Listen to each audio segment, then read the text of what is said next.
Boa tarde a todas e a todos. É mais uma vez um prazer estar nesse auditório para divulgar trabalhos importantes sobre a economia do Distrito Federal. Então, hoje nós temos aqui um estudo, né, com base nos dados do IBGE, do NPCA, do IPCA, e também contando com a colaboração dos técnicos da SEASA sobre o índice, né, dos produtos comercializados no SEASA. Então, é muito bom ter mais conhecimento sobre esses indicadores produzidos aqui e ter essa parceria, né, com aí o núcleo, não sei se é núcleo, a divisão de estatísticas, né, do SEASA, e fazer, né, estudos que tragam informações, né, para nós todos da sociedade de Brasília, mas também compartilhar esses dados com os nossos técnicos da Codeplan. Então, sem mais delongas, eu vou passar a palavra para o nosso gerente, Jussânio, por favor.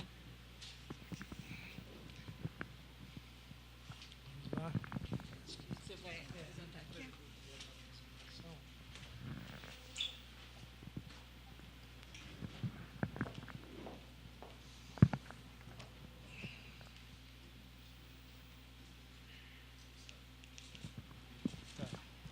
Bom, boa tarde a todos. Estamos aqui com os resultados do IPCA e do INPC relativos ao mês de março de 2017. Os resultados, especialmente do IPCA,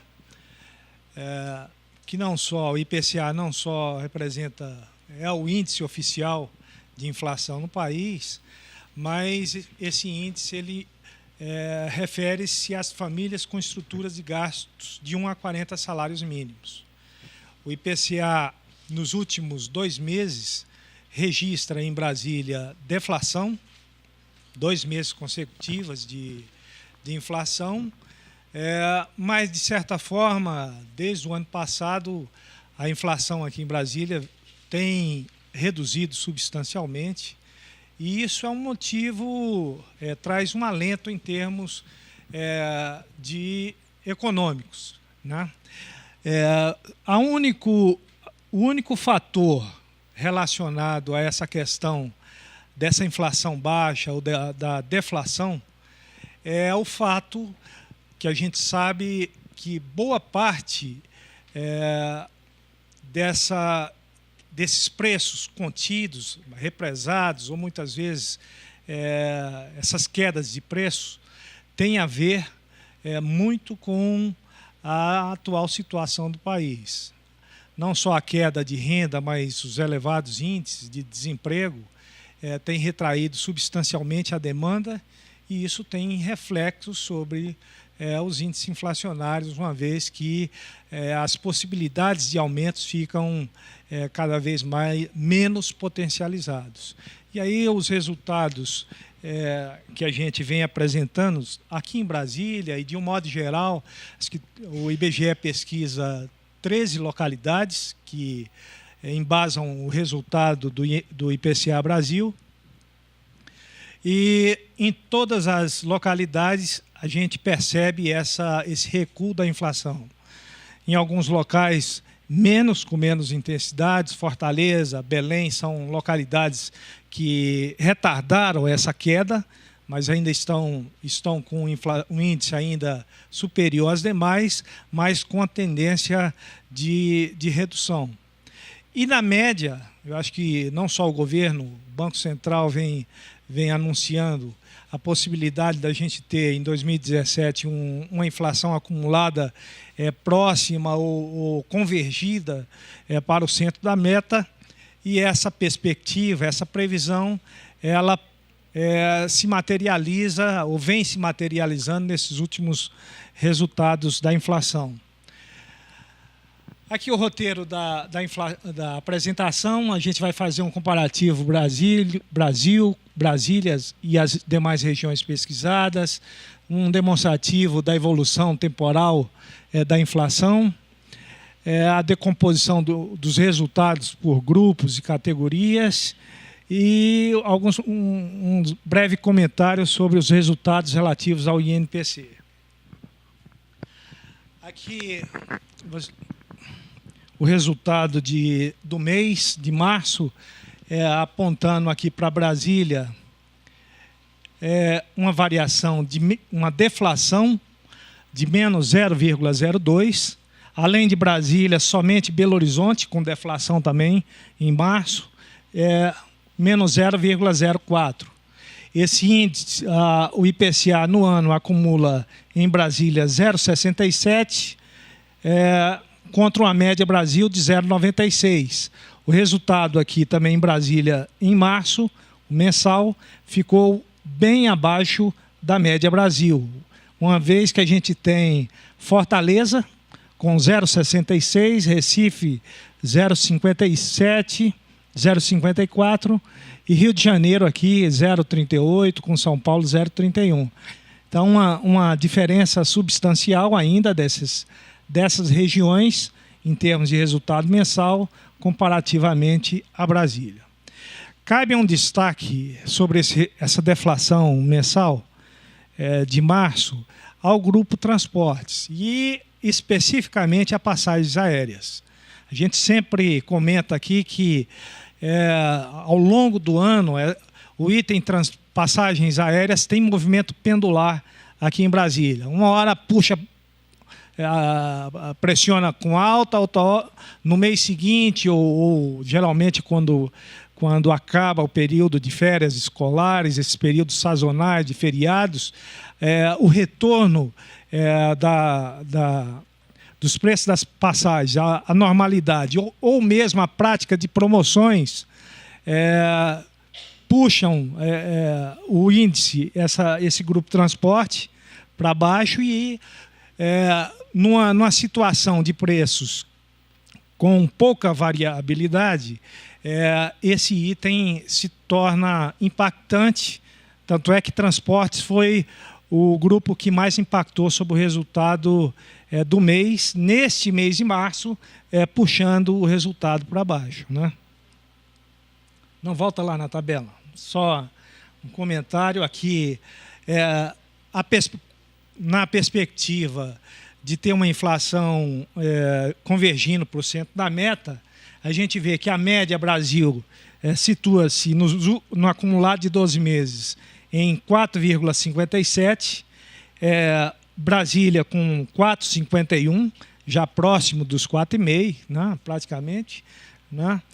E temos 3, 2, ou seja, de um modo geral, a exceção aqui de Recife e Fortaleza, que estão acima de 5%, os demais já situam-se abaixo de 4,93, chegando a 4, até mesmo a 2,69 aqui em Goiânia, acumulado em 12 meses.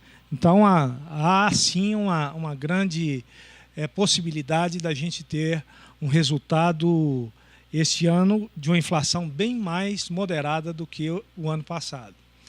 E quando se fala em previsão de inflação, eu lembro que teve um jornalista há uns 4 meses que me perguntou sobre essa questão dessa queda da inflação, se isso poderia se manter ao longo de 2017. Eu falei, olha, os indicadores apontam para isso, mas eu tenho uma preocupação com 2 componentes, que é a energia elétrica e água, né?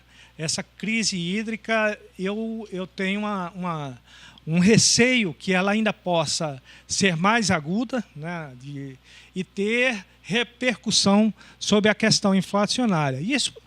E aí, eu falava isso porque a água não é só a questão da tarifa, do adicional da tarifa com a meta de economia. O problema é que a água impacta sobre a produção agrícola, né? Impacta sobre os níveis das barragens, das hidrelétricas, e o governo já prevê mudança da bandeira também de energia elétrica. Tudo isso resulta em repasse, em aumento de custo de produção e culmina no impacto dos índices inflacionários.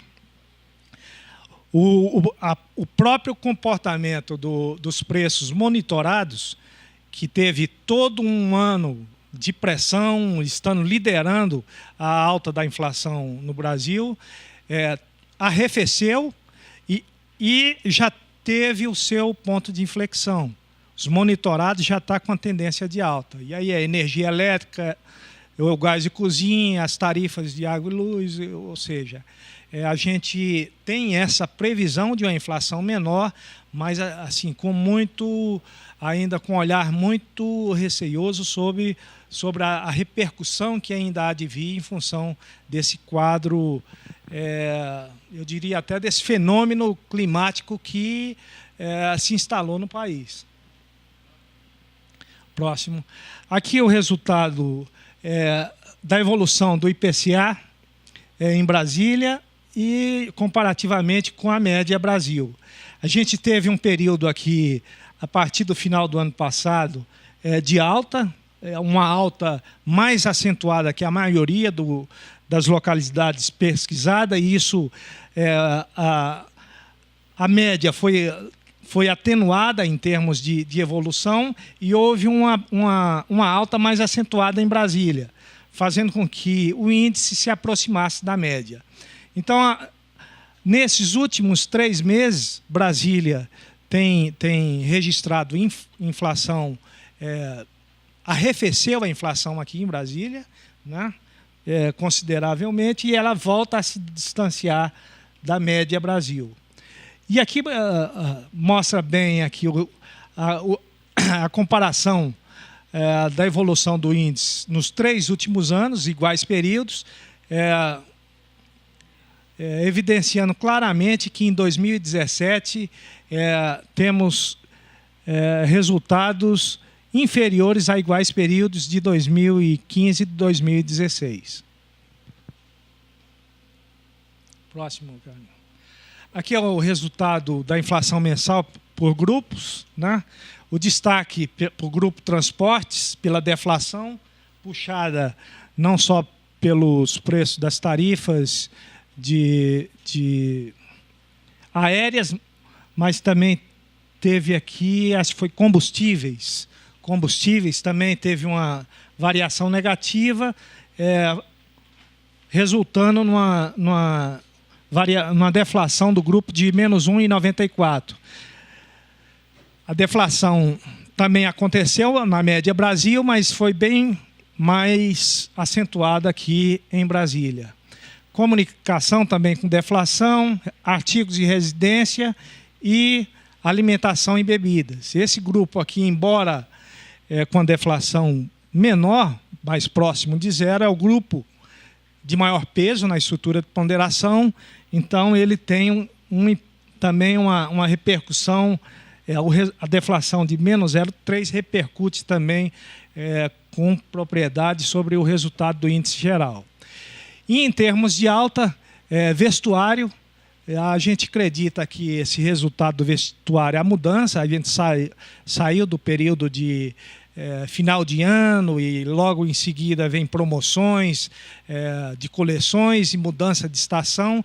Então é esperado a partir de março, com a mudança de estação e saída do período de promoções, um aumento no item vestuário. Mas vocês vão ver que no acumulado do ano e em 12 meses não é significativa a variação. Isso aqui neste mês de março ele apresentou essa variação acima dos demais grupos.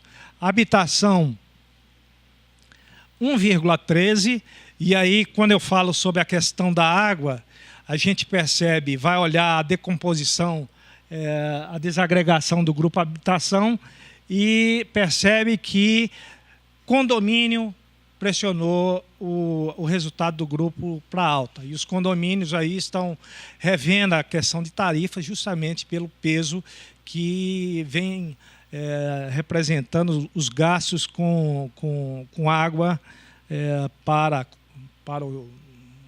em termos de valores coletivos. Saúde e cuidados pessoais, 0,68, praticamente igual à média. E esse grupo, no ano passado, foi um dos que mais está entre os que, ao longo de todo o ano, manteve pressão sobre os resultados da inflação. E aí, seja plano de saúde, medicamentos, serviço odontológico, de um modo geral, é um grupo que teve um resultado, uma pressão muito expressiva ao longo de 2016. E esse ano mantém a alta, menor que o ano passado, mas assim, ainda com variação positiva. Despesas pessoais, 0,44 e educação com 0,24 de variação positiva mensal. Próximo, Carlinhos.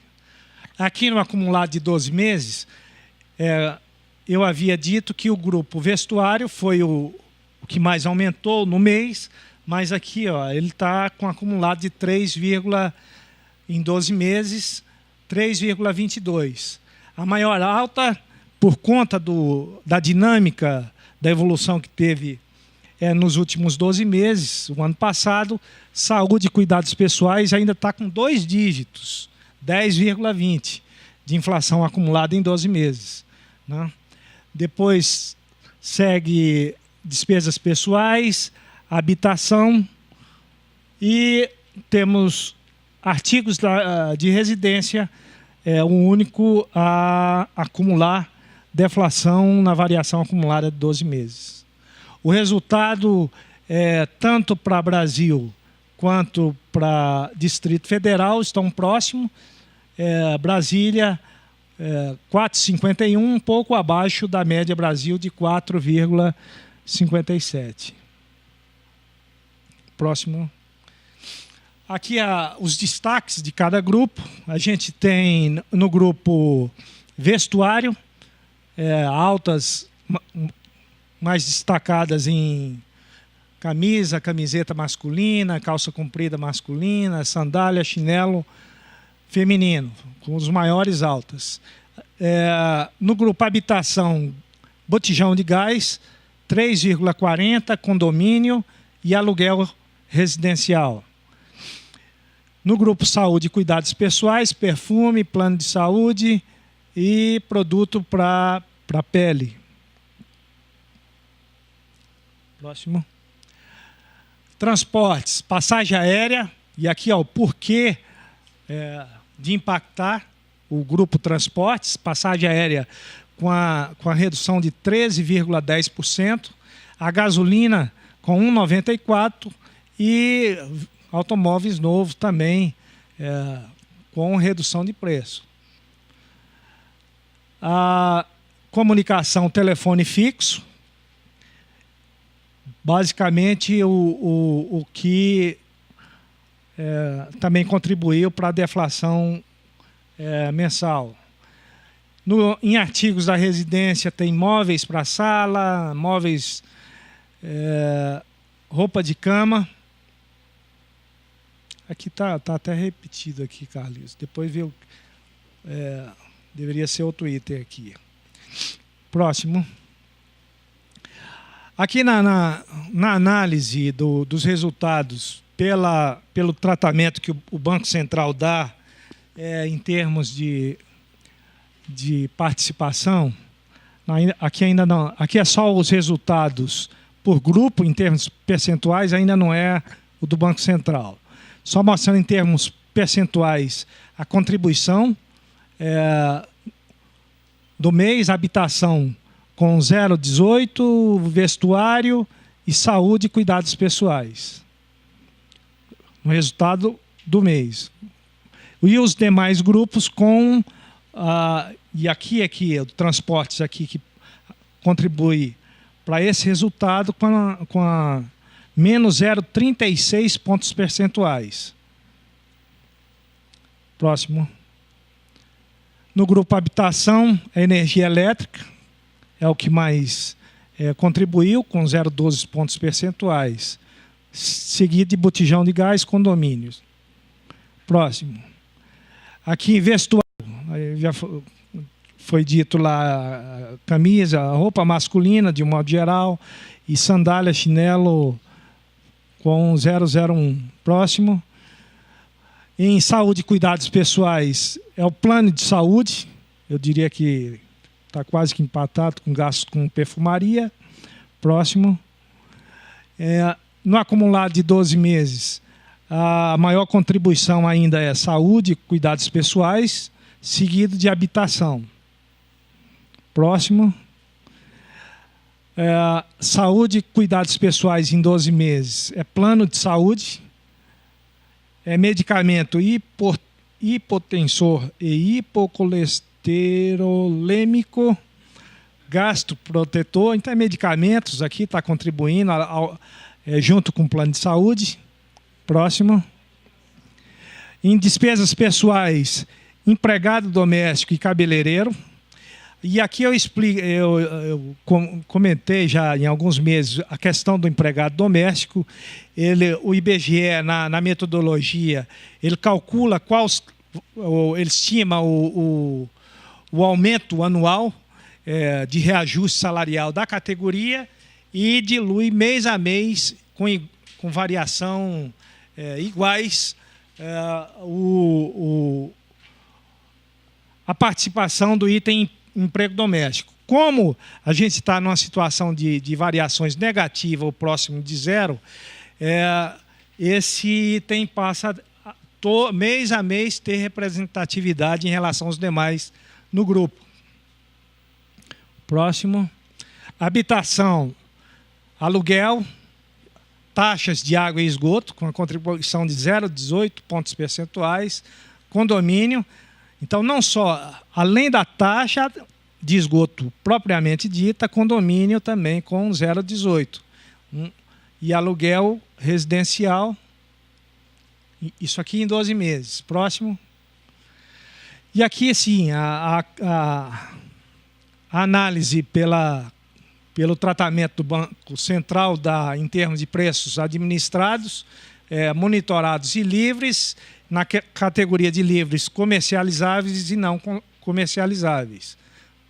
E a gente percebe aqui que, por conta de alguns itens, como alimentação fora do domicílio, as taxas algumas taxas que também foram majoradas, no resultado, no acompanhamento mensal, a gente percebe que comercializáveis e não comercializáveis já aponta uma inflexão de fevereiro para março.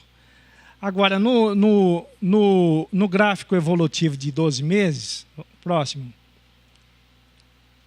aqui sim, os monitorados, eles saíram de uma fase de pressão sobre os índices inflacionários muito grande aqui. Ao longo de 2016 até praticamente outubro, novembro, teve essa queda, e a partir de outubro e se mantendo até agora em março, no acumulado de 12 meses, a categoria de preços monitorados tem tendência positiva. Então, essa aqui, e aí é o olhar mais atento para essa questão do governo, né? Como é que o governo vai, dependendo de como ele sejam autorizados ou não, aumentos de energia, da gasolina, todos esse rol de preços administrados, vai sinalizar a convergência ou não para a meta, né? Porque a inflação responde muito positivamente ao comportamento dessa categoria. Não foi à toa que, ao longo de 2015, os preços monitorados determinaram o patamar da inflação. E aqui,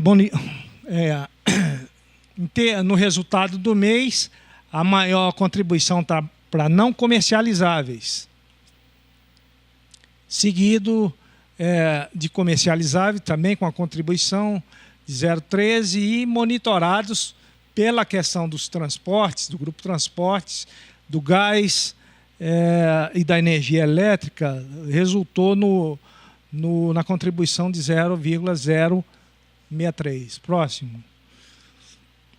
E aqui é só a decomposição das categorias. Em comercializáveis, temos vestuário, que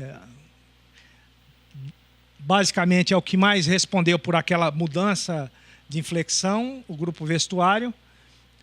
Próximo. Não comercializáveis, a gente tem condomínio, emprego doméstico e refeição fora do domicílio, também respondendo por essa mudança de tendência. Em monitorados, a energia elétrica, seguido de plano de saúde e botijão de gás. Próximo. Aqui, acumulado de 12 meses, que eu já comentei. Ao próximo, passa. Pode passar. Vai. O INPC. Vai. Aqui o resultado do INPC Brasília foi positivo, ou seja, a categoria, a estrutura de gasto de 0 a 5 salários mínimos, que é referencial para a pesquisa do INPC, foi mais impactada pelo resultado, pela inflação nesse mês de março. Enquanto o IPCA registra deflação de 0,02, o INPC registra alta de 0,25. Por que o INPC teve uma variação maior? Justamente porque passagens aéreas não é demandado, não tem o peso, a representatividade em termos de peso sobre a estrutura de gasto de 0 a 5. Então, ele impactou menos. As outras variações, vestuário, a energia elétrica, as tarifas de água, pesam mais sobre essa categoria. E isso é demonstrado pelo resultado do índice mensal de 0,25%. O acumulado do ano está em 1,58 e o acumulado de 12 meses também acima do IPCA, com 4,86, muito embora também no INPC a gente perceba claramente uma redução, uma tendência de redução em relação ao ano passado, em relação a igual esse período. O resultado de 12 meses pelo INPC Brasília está maior do que a média Brasil, e o resultado mensal foi inferior. Também Fortaleza lidera o resultado mensal com 0,64 e é acumulado em 12 meses de 7,25. Próximo. Em termos de comparação com a média Brasil, a convergência do INPC foi maior, ou seja, ele basicamente foi menor, aliás, foi menor. Ele basicamente, embora tenha uma inflexão aqui, ele está muito próximo da média Brasil. O IPCA não, ele chega aqui e novamente ele vai se distanciando. No caso do INPC, não, ele está ali junto, um pouco mais abaixo, mas próximo à média Brasil. E a gente vê aqui que no resultado de iguais períodos, o resultado de março foi maior do que março de 2016 e menor do que março de 2015. Nos outros meses, fevereiro foi menor que os 2 anos e aqui também janeiro foi superior que 2015. Então, em termos de INPC, tem uma relativa diferenciação aí das tendências. Diego Alexandre.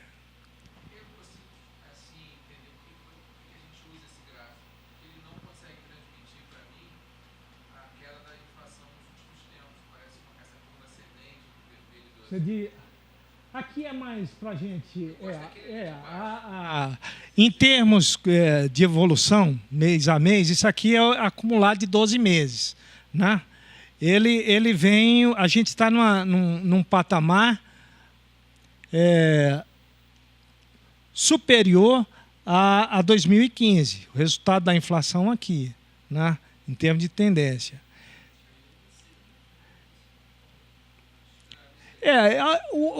O principal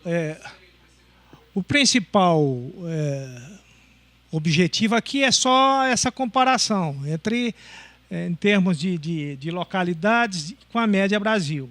Né?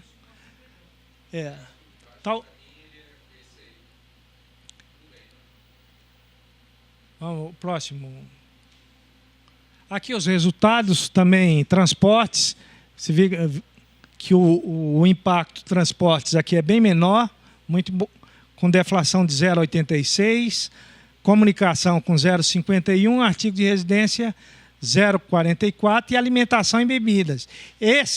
Essa variação negativa aqui de alimentação e bebidas, ela foi maior no grupo de 0,7, me parece que o outro foi 0,03, e o peso do grupo alimentação e bebidas no INPC também é maior. Né? E tivemos aqui vestuário, liderando com 1,34, habitação, saúde e cuidados pessoais com 0,95, educação 0,33. Então, na estrutura de gastos do INPC e do IPCA, elas são a pesquisa é a mesma. Só que para essa categoria aqui, uma e outra, você tem demandas de bens que uma categoria consome e a outra não. Por exemplo, o táxi, por exemplo, o táxi, ele aparece com peso lá no IPCA e não aparece aqui geralmente é zero aqui no INPC. Do INPC. Como? Nesse caso aqui, quanto menor a escalar o resultado aqui, seja zero ou deflação, o ganho em termos de poder aquisitivo é mais representativo para a categoria de 0 a 5 salários mínimos. Próximo. Aqui em 12 meses, também, no caso do INPC, a gente está com um acumulado maior do que a média Brasil. A maior alta está em transportes, e aqui foi transporte urbano, ainda repercutindo no acumulado de 12 meses, aquele último reajuste. Saúde e cuidados pessoais. E aí eu faria um comentário que eu tenho acompanhado algumas dinâmicas do grupo transporte, o que a gente percebe que há em função toda essa problemática de saúde, há uma demanda efetiva também dessa categoria para planos particulares, né, plano de saúde. Muitas vezes em situação de atendimento básicos, mas particulares. E para quem, nesse grupo, aqueles que demandam o plano de saúde particular também se ressentiu, nesses últimos 2 anos, desse aumento substancial aqui de serviços e cuidados pessoais. Educação, nos 3, desde janeiro, seja papelaria, matrícula, escolares, e agora ainda continua, papelaria ainda está com uma variação considerada, impactando o resultado do grupo educação. Alimentação e bebidas, quando a gente desagrega, tem algumas categorias de tubérculos e hortaliças e verduras esse mês, que também já aparece com uma variação mais expressiva do que no mês passado. E aí o Bosco deve fazer um comentário sobre essa questão da hortaliças e do tubérculos. Próximo. Bom, as considerações gerais. Diante dos resultados apurados pelo IBGE para a inflação em Brasília, relativo ao mês de março de 2017, alguns pontos podem ser destacados. O IPCA Brasília registra variação negativa por 2 meses consecutivos. A deflação apontada em março foi favorecida pelas variações negativas ocorridas em transportes, artigos da residência, alimentação e bebidas e no grupo comunicação. No grupo transportes, a significativa redução nas passagens aéreas foi impactante para o resultado mensal do grupo e no resultado do IPCA Brasília. Em termos de pressão de alta, aparecem vestuário, habitação, saúde e cuidados pessoais com maiores altas. No que se refere a vestuário, a alta associa a mudança de estação e efeito sazonal. No grupo habitação, há aumentos das taxas de condomínio, que, por sua vez, tem relação com os efeitos da crise hídrica e consequentes aumentos das tarifas de água. A permanecer a dificuldade de reposição dos reservatórios de água em Brasília e redução dos níveis de armazenamento nas grandes barragens do país, não só as tarifas de águas irão pressionar a inflação, mas também as tarifas de energia elétrica, que inclusive já tem previsão de mudança de bandeiras tarifárias. Então, esses aí são os comentários para a inflação de março. Vou passar a Ceasa continuar com a avaliação.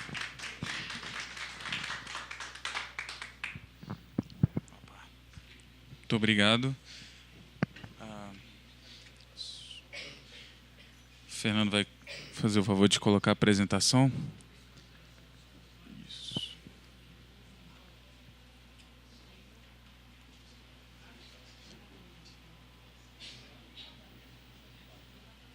F5. Então, boa tarde a todos. Vamos aos comentários sobre o nosso mercado atacadista da Ceasa DF para março de 2017. Diferentemente do que obteve aí o IPCA, que deu uma deflação, né, de 0,03 para alimentação e bebidas, e para o NPC, na verdade o NPC até deu uma variação positiva para alimentação e bebidas, né, de 2,17, se eu estou lembrando bem. Então, aqui a gente chegou mais perto do INPC do que o IPCA. Né? Lá na nosso entreposto, o índice para o mês foi de 4,17%. Com a observação que nós trabalhamos com o mercado atacadista, né, e o IBGE pesquisa o varejo. Só voltando aqui, os resultados em grupos foram esses aqui. Todos os grupos obtiveram aumento lá no nosso entreposto.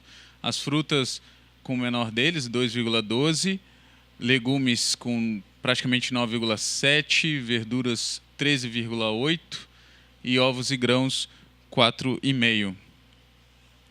Em termos de trimestre, nós temos aqui o primeiro trimestre mais morno dos 3 anos em observação aqui, né?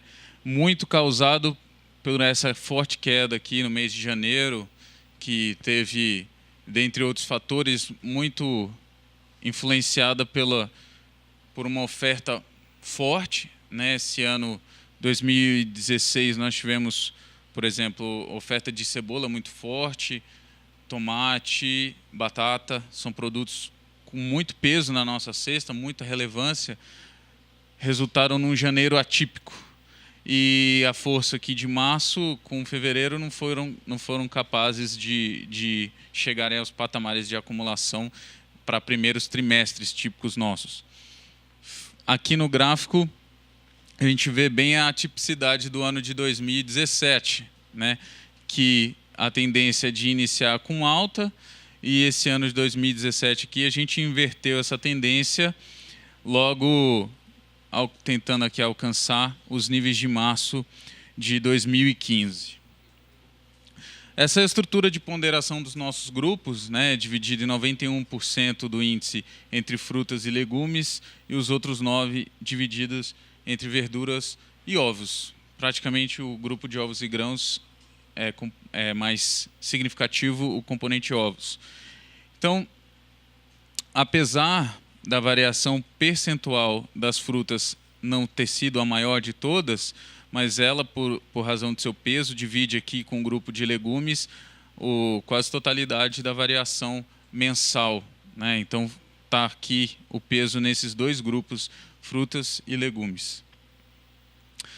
Dessa variação de 2,12%, nós temos aqui as maiores de laranja-lima, de mais de 50%, mais de 51%, a goiaba 27%, melancia 26%, a manga palmer de 22%, e nós temos essa única representante aqui que se destacou de queda, foi a maçã Fuji.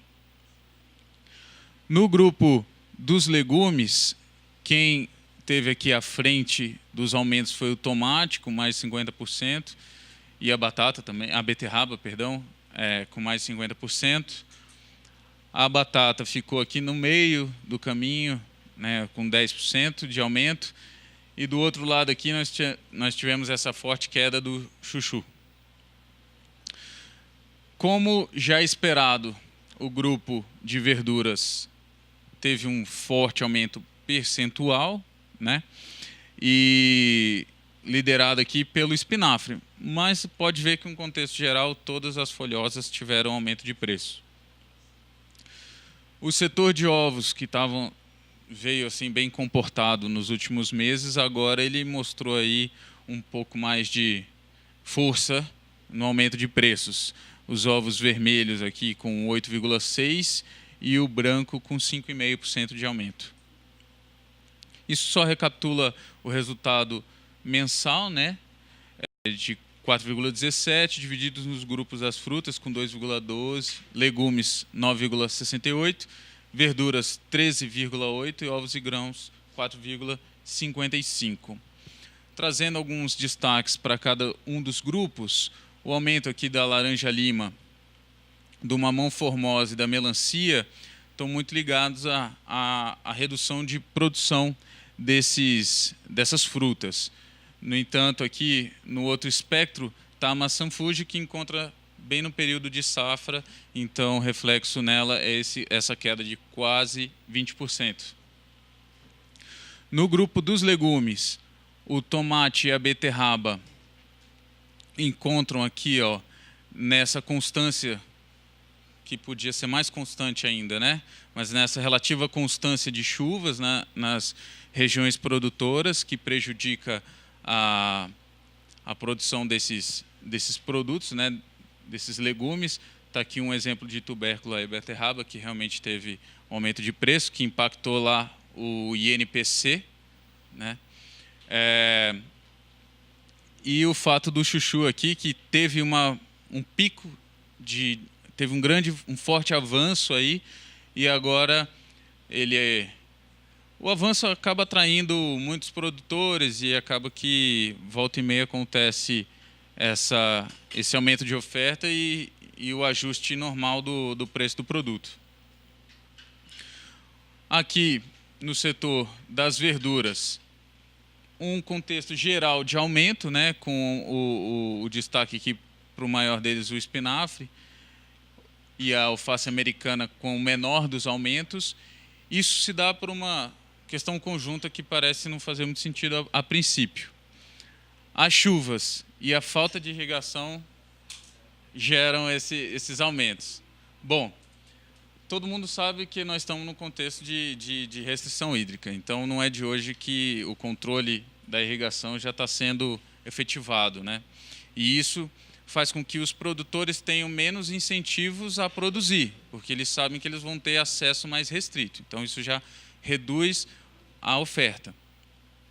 E as chuvas, no entanto, elas são prejudiciais para o cultivo das verduras, né, das folhosas, pois depende muito, dependendo de quando a chuva cai, por exemplo, se ela cai muito próximo da colheita, véspera de colheita, ela gera problemas na qualidade das verduras. Elas continuam sendo consumíveis, mas elas apresentam menor valor de mercado, né? Porque ela pode ser que na colheita elas quebrem, por conta da umidade elas venham manchadas com algum defeito aparente, que não prejudica nada no valor nutricional, mas o valor de mercado dela acaba sendo prejudicado. Então, a combinação de chuva e restrição hídrica gera esses aumentos aí que a gente pôde ver, questão de grupo, aumento de 13%, quase 14%. Ovos. Ovos se resume a uma palavra, quaresma, né? Há muita substituição durante esse período. Então, a demanda naturalmente sobe. O que vai influenciar esse período que nós estamos vivendo, esse mês que nós estamos aqui, abril, são esses dois fatores aqui, Quaresma e Semana Santa. Afetam muito a demanda de produtos hortigranjeiros. Está aqui o caso do tomate, da batata e dos ovos. Aqui só faltou a cebola e o bacalhau, né? Já está bem, às vezes um pimentão para fazer uma graça. Então eles tendem a aumentar justamente por conta do período. A incidência de chuvas deve conferir também tendência de alta para alguns produtos, ainda em abril, caso das folhosas.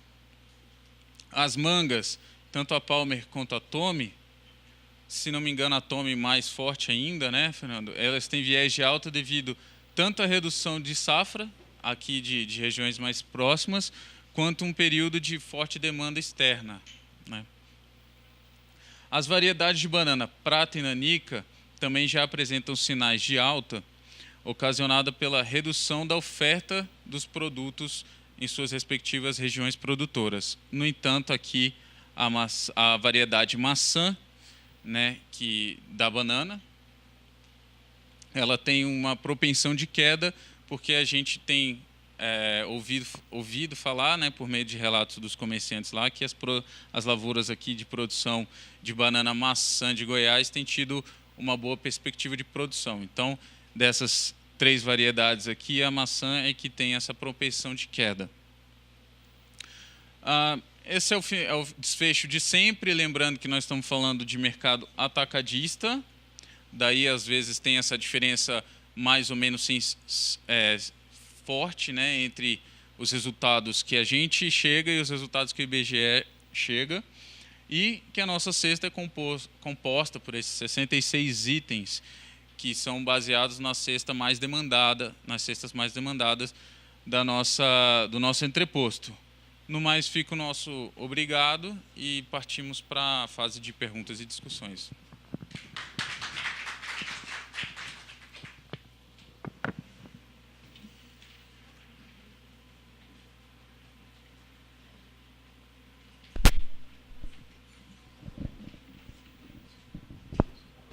Vamos recompor a mesa para passarmos para os debates, por favor.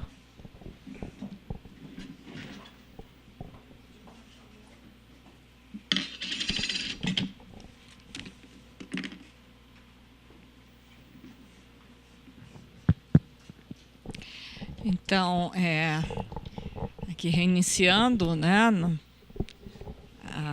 os trabalhos da mesa, queria primeiramente agradecer a apresentação do Jussânio sobre o IPCA e o NPC, as variações mensais e os acumulados, né, nos últimos 12 meses, que mostra essa variação de preços no Distrito Federal.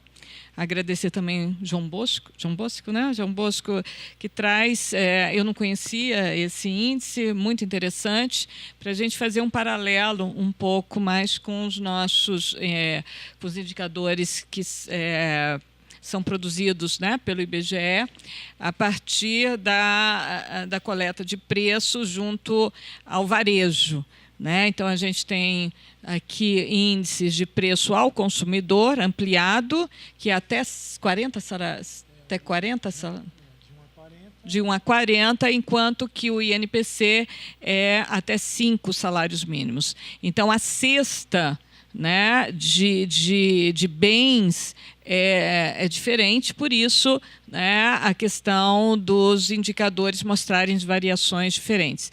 Enquanto que o ICDF se baseia em preços de 66 itens, isso eu entendi, né? Depois o João Bosco poderia explicar um pouco mais como foram escolhidos esses 66 itens, com base em pesquisa, vocês são os mais comercializados, entendi assim, né? E cujas ponderações, ele mostrou que 91% fica, né, entre verduras e frutas e legumes, e as verduras e os ovos e grãos com o resto de 9%. Então, isso é bem interessante, entender um pouco mais essas metodologias, para que a gente possa, né, fazer a comparação com os indicadores que a gente tem aqui. Então, teria essas primeiras perguntas para vocês, né? E eu queria abrir para discussão já, porque assim a gente colheria mais perguntas para passar de novo à mesa. Obrigada, Esther. Mais alguém? Perguntas? Fazer um comentário sobre o gráfico que o Alexandre... talvez até para o pessoal fazer uma leitura melhor sobre entendimento.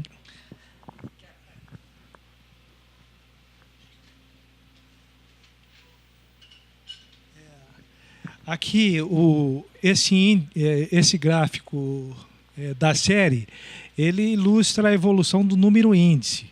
Então, ele tem uma base, como está dito lá, dezembro de 2012 igual a 100. Então, eles saíram de um ponto, do mesmo ponto. E, a partir dali, desde 2012, é porque a gente faz um corte em setembro de 2015, mas ele procura mostrar que, em relação à base, a inflação acumulada em Brasília, em relação à inflação acumulada pela média, como é que elas estão se comportando, né? E a gente percebe ao longo de toda a série que Brasília acumulou uma inflação menor do que a média nacional. Em alguns momentos se distanciando ou se aproximando, mas abaixo da média Brasil. Então é a interpretação por essa linha de tendência. Obrigado pelos esclarecimentos. Isso, ainda que possa parecer assim, né, a gente quer saber o que aconteceu agora, recente, mas esse acumulado mostra que, desde 2012, o quanto, né, os preços foram elevados. Ou seja, a gente tem um acumulado aí de quase 30%. Né? Isso é muito importante. Então, se a gente for ver, claro, né, por itens a itens, você tem uma variação, mas, em geral, a gente acumulou aí uma inflação de 30%. O que aconteceu com o seu salário? Qual foi a variação do seu salário? A gente pode ver se a gente teve esse ganho ou não. Então, quanto que foi, desde 2012, né, o ganho ou perda do nosso poder aquisitivo? Será que a gente teve a reposição desse poder aquisitivo ou não? É assim, né? Então, voltando, né, para mais perguntas. Sim. Jussane, você podia explicar para a gente, assim, com mais detalhe, por que o IPCA aparece com uma tendência de... eu tinha até anotado aqui. Ele aparece com uma tendência de queda na variação dos 12 meses, enquanto o INPC, pelo menos para Brasília, apresenta uma tendência de alta. Fiquei curioso de perceber isso. Justamente por conta daqueles itens que tem peso no IPCA e que sofreram deflação, né? seja combustíveis de veículos, seja passagens aéreas, que tem uma demanda maior para essa categoria, e aí dá esse diferencial. Ele puxou mais o IPCA do que o INPC. Combustíveis, passagem. E também uma outra coisa que eu reparei... Aéreas e interessados Uma coisa que você falou que eu fiquei preocupado é aquela curva de subida dos preços monitorados. Parece que ele puxa de novo a inflação de 15 para 16 e de novo de 16 para 17, né? Me assustou aquela curva, eu queria que você me tranquilizasse. Energia elétrica e gás de cozinha está respondendo por maior parte daquela mudança de comportamento desmonitorado. A gente basta ver a reclamação dos consumidores, né? O gás de cozinha e a água também, né? As tarifas, porque não tem como, né? Eu vou passar aqui para os nossos colegas do SEAS para fazer os comentários, né? Bom, eu vou fazer alguns comentários em esclarecimento da metodologia, né, do nosso índice, mas também o Fernando tiver mais informação, porque o Fernando participou da implantação do índice, né? Ele é baseado na metodologia utilizada na CEAGESP, né, para cálculo de variações de preço também lá, né, e foi implantada com adaptações, porque, bom, se a cesta muda com faixa de renda, imagina de uma região para outra também, né? Então, a gente tem o privilégio de trabalhar ali com esses dados, né, na seção de estatística, que o Fernando é chefe, né? E por meio de observação, por meio de acompanhamento, a gente sabe quais são os produtos que têm maior impacto no nosso entreposto, né? Às vezes não é um privilégio do nosso entreposto, porque tomate, batata, cebola são constantes em qualquer entreposto, que eles são importantes e são até usados como referência para outros produtos, né? A gente sabe que muitos outros produtos são balizados com o que acontece com esses 3 que eu citei, por exemplo, né? Então, a gente leva em consideração os costumes regionais, as demandas e as culturas também que são ali comercializadas no nosso entreposto. Fernando, você tem mais alguma nesse aspecto? Só para complementar a resposta do João, como ele falou, né, a CEAGESP em São Paulo, que é o maior entreposto do Brasil e está entre os 4 ou 5 maiores do mundo, ele já tinha esse trabalho. Na verdade, só tem 3 CEASAs no Brasil que tem. A CEAGESP, depois veio a CEASA Brasília e a CEASA de Fortaleza. A CEAGESP, a cesta deles, se eu não me engano, supera um pouco mais de 100 produtos. A nossa, nós optamos por 66 produtos, que seriam, vamos falar, os produtos de maior volume comercializado dentro da CEASA. Nós monitoramos preço na CEASA de Brasília de mais de 200 produtos, assim como a CEAGESP tem um leque de produtos maiores do que o nosso em termos de monitoramento de preço, né? Só que são produtos que o peso dele é praticamente insignificante dentro do nosso contexto. Por exemplo, romã não entra aqui, mas nós monitoramos o preço de romã, por exemplo. Aqui em Brasília, a nossa CEAGESP, nosso entreposto, alguns produtos praticamente não entram, né? São Paulo, por exemplo, o peso de pescados é muito grande.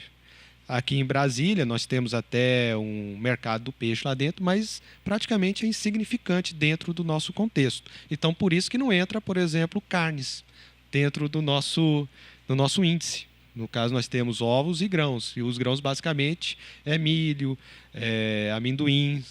E mesmo assim, são produtos milho e amendoim que eu acho que nunca a gente colocou. A gente coloca o milho verde, né?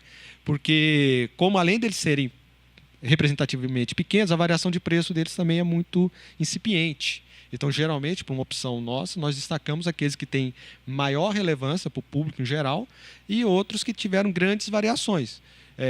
Batata e tomate, praticamente independente do índice, a gente sempre coloca. Por quê? São produtos que naturalmente estão na mesa do consumidor, né? Independente até da faixa de renda que ele venha a ter. A manga Adem já é um produto talvez um pouco mais exótico, são pessoas com um pouco mais de poder aquisitivo que vão demandar. Ela está dentro dessa lista dos 66, mas entre, por exemplo, destacar a manga Adem e destacar uma manga Palmer Otome, a gente destaca a Palmer Atome. E dentro desse universo, a batata, por exemplo, ela tem peso 10, né? E um outro produto vai decaindo até a gente classificar com peso 1. Por exemplo, a manga Adem, se não me falha a memória aqui de cabeça, tem peso 1, enquanto que uma manga Atome, dentro do nosso universo de ponderação, tem peso 7 ou 8, se não me falha a memória aqui. E também a gente fez algumas adaptações. Por exemplo, originalmente, o morango não fazia parte. Por quê? O morango, apesar de Brasília ter uma festa do morango, ser um produtor importante, assim como ele é um produtor importante de folhagens, nós trabalhamos, assim como qualquer entreposto do nosso tamanho, com um volume em toneladas, em milhões de quilos. E, assim, o morango ele não consegue ter, em termos de peso, de volume quilo, uma projeção tão grande assim. Porém, é um produto de muita importância local. Aí nós introduzimos ele dentro da nossa, no nosso acompanhamento sistemático ali. Mandioca também.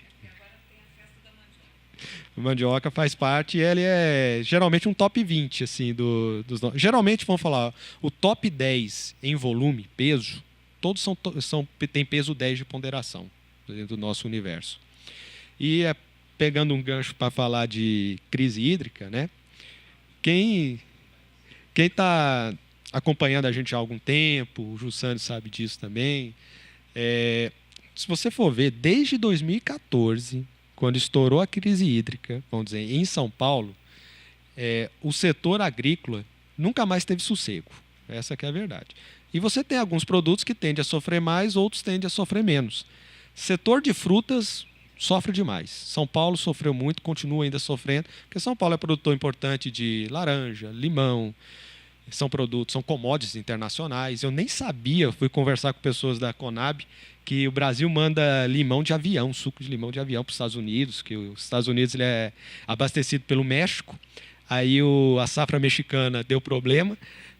Aí eles precisaram de limão, vieram buscar no Brasil. Aí limão, ano passado, se pegar a nossa curva de preço de limão, disparou assim. Se analisar só 2016, a pessoa vou plantar limão. Aí depois de 2018, 2019 vai quebrar, né? Mas são coisas que acontecem. Para o nosso cenário mais local, a gente tem um temor, assim, não só a SEASA, mas o Sistema de Agricultura do Distrito Federal, Secretaria de Agricultura, Emater, quanto a essa situação. Eu viro e mexo, eu falo. A questão não é Brasília ser autossuficiente dos produtos. A questão é que você precisa ter produção local para barrar uma pressão inflacionária exagerada. Você não precisa ter 100% de produção de tudo, mas você precisa ter uma produção para frear uma especulação, né? E a gente tem um certo temor de que, às vezes, se reduzir demais essa produção local, possa aumentar o fator especulativo, né, da situação.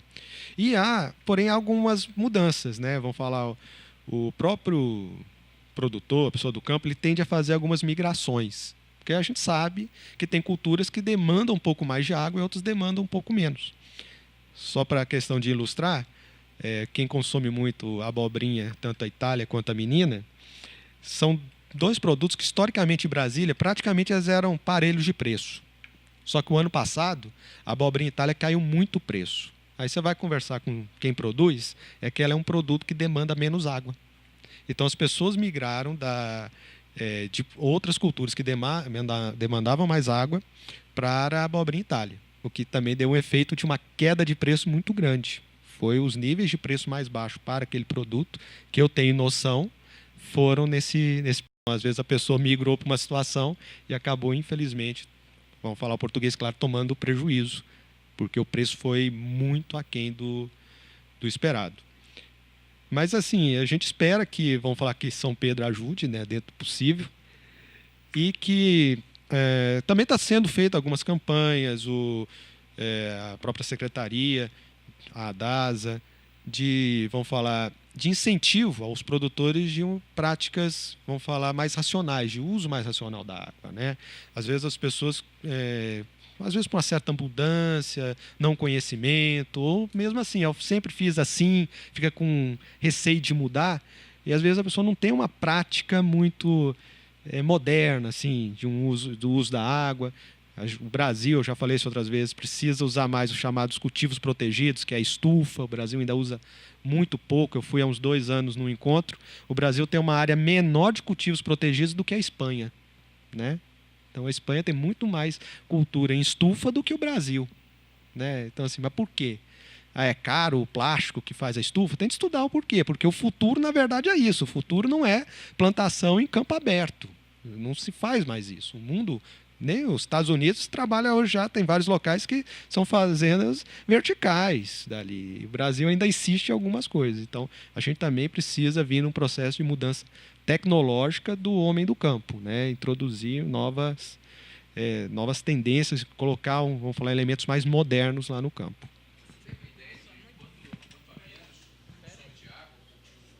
Só um instante. Nós estamos aqui com outros, né? Desculpa, Alexandre. Eu gostei do seu ímpeto, mas só um instantinho. É que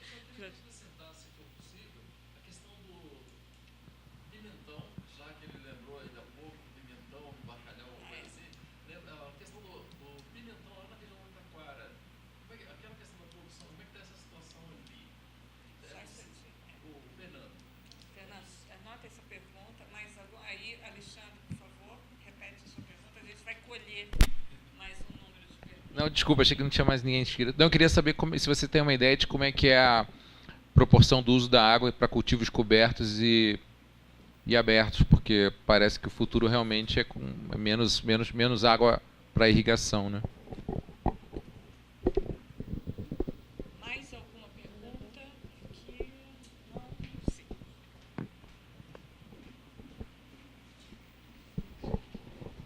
Eu sou a Sibeli da Agência Brasília. Eu gostaria de saber se essa tendência, por conta da crise hídrica e do aumento da energia, a inflação vai aumentar nos próximos meses. Eu gostaria de saber isso. Então, eu passo para o Fernando, depois eu passo para o Jussane. Essa questão de qual que é a economia vai depender muito do produto. Mas, assim, no geral, um cultivo protegido, ele pode gastar 90% menos de água, dependendo do produto. Por quê? Porque você não tem evapotranspiração, por exemplo. Fechado, você tem uma condição menor de consumo de agrotóxico, por exemplo. Então, você tem várias situações que são muito melhores. A própria saúde do trabalhador. Você pega, por exemplo, no caso do morango, quem trabalha em cultivos protegidos mesmo, a pessoa não fica rastejando praticamente no chão para fazer a colheita do morango, né? Que dá problemas ortopédicos, né? Você já consegue colocar numa altura boa de você trabalhar. Então, tem vários outros fatores por trás disso. Enquanto de água, como eu falei, depende muito da cultura. Você tem culturas que você vai conseguir economizar quase 90%. Tem outras que a economia vai ser bem menor, 20%, 30%. Então, depende do produto. Agora, que é muito melhor você tentar trabalhar nesse tipo de situação do que você trabalhar da forma que você faz. E não é só a questão do protegido. Você sair, por exemplo, de uma situação de aspersor. A grosso modo, vamos falar, a gente vê essa irrigação de gramado, que é uma espécie de aspersor. Aí você fazer por aspersor, sendo que você já poderia fazer por gotejamento, aí não tem nem com comparação. Um aspersor feito por gotejamento dá mais de 90% de economia, só que é um custo maior de implantação. E às vezes a pessoa já tem todo aquele know-how tecnológico dos anos 80, e às vezes tem até carinho pelo equipamento, que as pessoas às vezes têm isso, e fica com esse negócio e não muda, né? Sendo que tem, às vezes, linhas de crédito para isso. Falta de informação. Aí vai vários fatores que explicam isso. Sobre a pergunta do Carlos, a Taquara, né, o DF ele é referência em produção de pimentão, não só do Centro-Oeste. Inclusive, você pega a Cotaquara, né, que é a cooperativa, ela manda para fora do Centro-Oeste os produtos deles. Quem trabalha em estufa, vamos falar, os mais profissionais, a princípio a gente não nota muito problema. Agora, quem está em campo aberto, está mais susceptível ao tempo, essa é uma cultura imprevisível. Eu diria que, a princípio, a gente não tem uma previsão de quebra para pimentão, não. Assim, até porque, como é uma cultura muito estabelecida, e você tem muitos profissionais, você tem uma cooperativa bem estruturada que trabalha, né, fortemente, então a tendência, eu não escutei quebra de produção do pimentão. A questão sobre a crise hídrica, né? O Jussânio vai dissertar sobre o outro lado, mas na produção a crise hídrica entra prejudicando por via de aumento de custos, né? E redução de produtividade, porque, como o Fernando falou, a característica predominante dos cultivos do país é de campo aberto, não é protegido. Então, depende bastante de água. Então, quando você começa a controlar isso de forma mais severa, vai consequentemente reduzir a produtividade por conta do tipo de cultivo que predomina no país. Isso.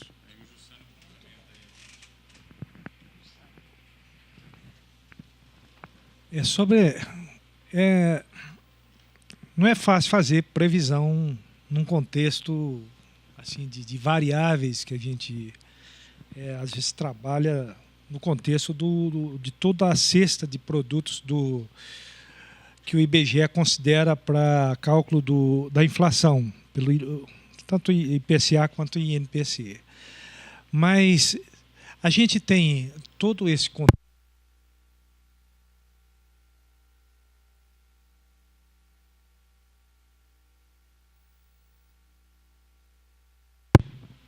Alô?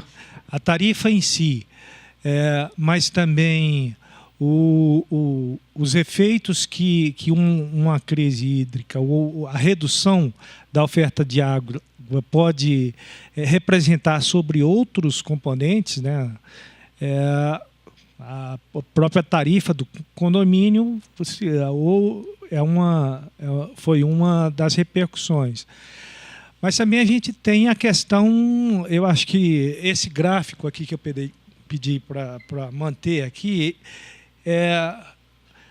olha a previsão da inflação, a preocupação, uma das grandes preocupações está aqui no monitorados, né?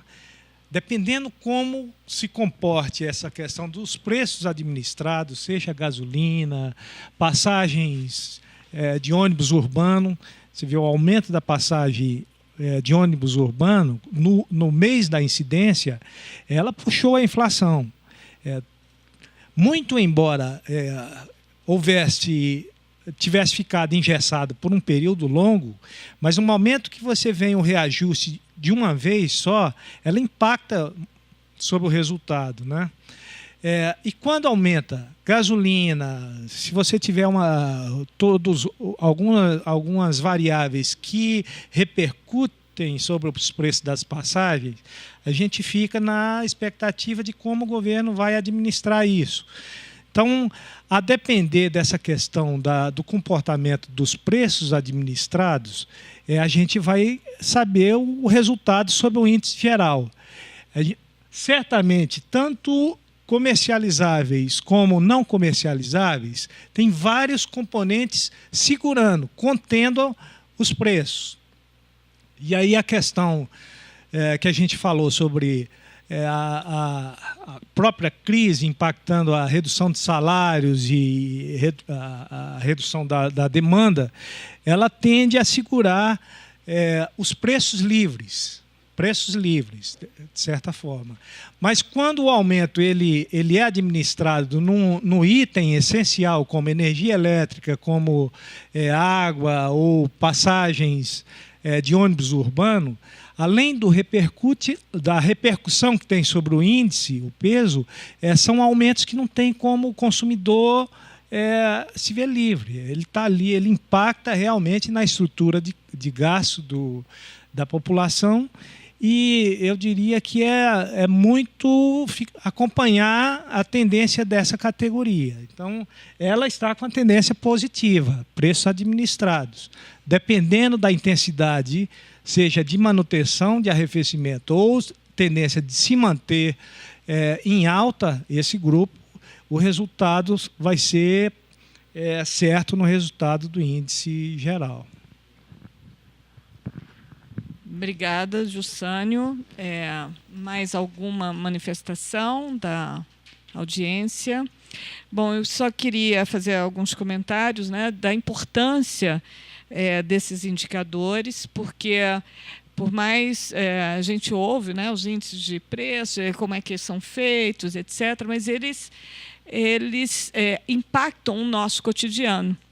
Né? E tem uma dimensão assim que vai, né, como o Jussânio comentou, né, e como os rapazes aqui do SEASA trouxeram, né, da nossa mesa, né? Então, o que a gente está comendo, dos produtos que a gente tende a substituir, a modificar, né, o nosso comportamento de ir e vir.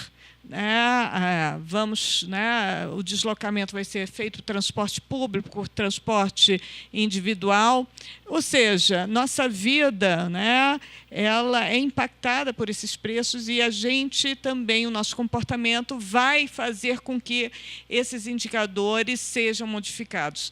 Né, como eles colocaram aqui, também a cesta, né, de bens, ela é modificada com o tempo.